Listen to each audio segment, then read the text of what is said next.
Welcome into your Pig Trail Show. Alyssa Orange along with the rest of the crew, Courtney, Evan, and Jacob here. We are getting ready for football season just around the corner. It's the final Friday without college football, guys, which is really crazy to say that we are finally here, but excited to. They've spent a lot of time at fall camp. I'm still playing catch up, so we're going to have some fun as we look back at what we've seen and what we hope to see here in the next week with Arkansas getting ready to play UAPB. So the first question I ask these guys is, what player impressed you the most at fall camp?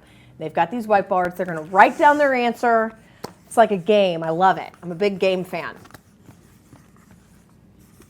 Oh, my handwriting's awful. All right. Well, Evan finished first. Quickly. Okay, great. Well, that's okay. Evan, we're going to start with you. Okay, I'm going with Isaiah Satone. I'm going to Okay. take the local Fayetteville guy. I think that he can bring an explosion aspect to this offense that we didn't get to see from him last year. He had a really good game in Bama, caught a touchdown from KJ Jefferson, so I'm excited to see how he can do on the slants and really take that off, as well as be the deep threat that Arkansas needs, not to mention kick returns. That could be really fun to watch him. Yeah, I really hope we see his speed this season. All right, Jacob. I'm going to go offensive line and a transfer, Fernando Carmona Jr., and I'm going to take this in a little bit of a different direction. He's been impressive on the field. He's going to play with that offensive line, an offensive line that needs to be revamped this season. But it's been his leadership. We've heard from pretty much everybody. A guy new to the offensive line. He's come in, he's embraced the offensive line room, and he's embraced the team as a whole. Give me Fernando Carmona Jr.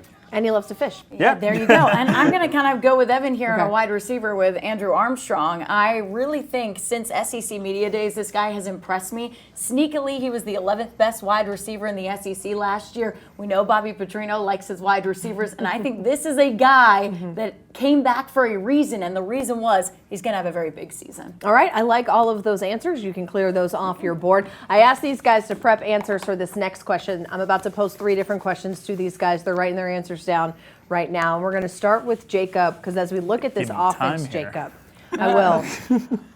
I want to know what position group you think will be the strongest for I'm Courtney's giving it Arkansas. away Courtney's already. trying to cheat.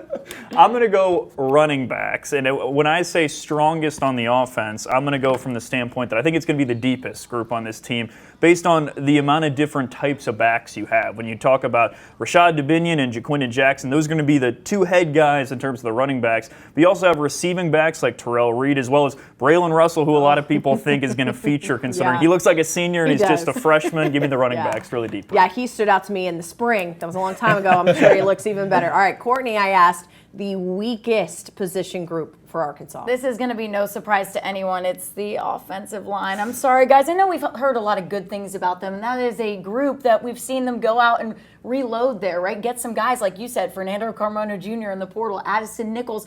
But still, you kind of worry, what's the depth like there? We've used that term all fall camp, but you have 13 scholarship players there. Patrick Kudas was out this most of fall camp, 14 practices or so with that back injury. He's back now.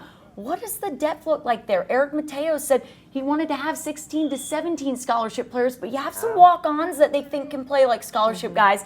I just have a lot of questions about them still. It's really hard to see what this offensive line can do until we see them in action. All right, Evan, I asked you to tell me the surprise position group on the offense. I don't know if this is a surprise, but to me it's going to be because of how injury prone we saw them last year. I'm going with the tight ends. Last year, Luke Haas had a really good game against LSU, then got hurt. Same thing with Ty Washington. Really good game against Ole Miss, then got hurt. So the depth is going to be tested a lot. I like Varkey's Gums and what we've seen him develop into this fall camp. But also, Andreas Polska. They've been very high on the Dane over there. Morgan Turner said a lot of good things. They like where he's going. So this is going to be a deep room, and I think the depth of the tight ends are going to surprise people this year. One thing I loved was Luke and Ty talking about how the relationship got stronger, sitting, getting the rehab, and kind of going through those injuries together. And so I'm excited to see what those tight ends can do and how Bobby Petrino can utilize those tight ends in his offense. That is all the time we have to talk about the offense. We're going to talk the defense later on tonight. But for Jacob, Evan, and Courtney, I'm Alyssa Orange. That's going to do it for your Pig Trail Nation report.